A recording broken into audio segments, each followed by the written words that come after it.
දවසක් දා සන්දෑවක පුතක් බලන්නට සිත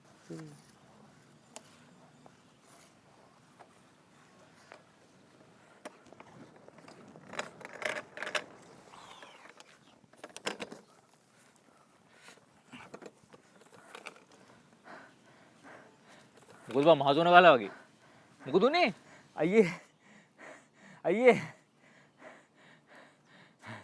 ඒක කිව්වේ කොහමද? ඒක කිව්වේ මන් නැතුව හුස්මක්වත් ගන්න බෑ කිව්වා. මං ඒකේ මුල් ලෝකෙම කිව්වා.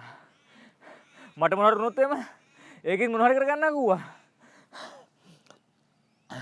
මම බඳින්න හම්බුනේ නැත්තම් ආයෙ බඳින්නෙත් නෑ කිව්වා. බෙල්ලට අරින්න තු කියපන් මොකද උනේ කියලා. නෑ අයියේ.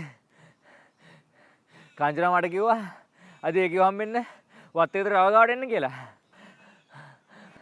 පස්සේ කෝල් කළා කොහොම මොකද වැඩක් තියනවා කියලා. ඒකට එන්නේ නැහැ කියලා. මට වෙරෙද්ද අමතක කළා. මං ගියා වැවහන්දියට.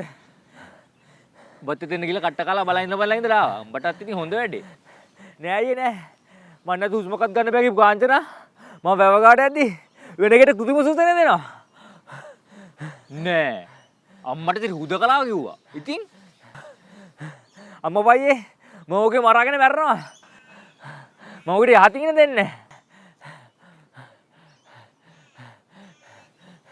අනේ මේ ඔය අනේ උන්ට යන්න දීපන්. මුදින් එක මාළුවද බං? මුදින් එක මාළුව නෙමෙයි කියලා මාත් දන්නවා අයියේ. ඒ උනට මුන්දු කියලා මාළුව අල්ලන්න මං දීවරයකුත් නෙමෙයි. අනේ බුදු මල්ලියේ මම මේ උඹේ හොඳට කියන්නේ.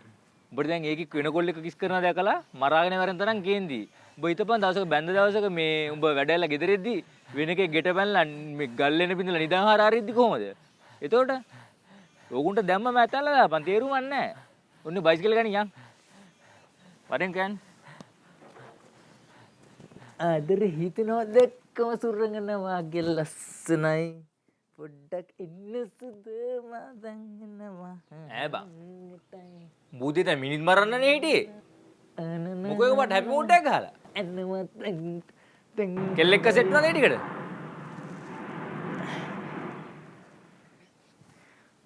නෑ අයියේ. කාංචනා කෝල් කරා. ඉතින් මොකද කිව්වේ? අවුදින නම් ආයෙත් යාළුයි. අම්මට ඉතින් හුදකලාව කිව්වා. මං ඇහුවා ඔයගා මොකක්ද උනේ කියලා සීන් එක.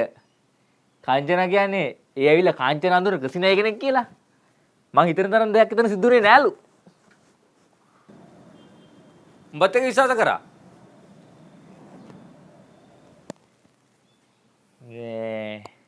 අයියේ මට අයියත් එක්ක වැඩි කතා බහ කරන්න වෙන්නේ නැහැ ඊට පස්සේ. අර මොකද ඒ? කාංචනා කියන අයියා තමයිලු මගේ ඔළුවට එක එක විකාර දාලා මගේ ඔළුව අවුල් කරන්නේ. අයියට ඉරිසියාවලු අපේ අම්මන්දෙට.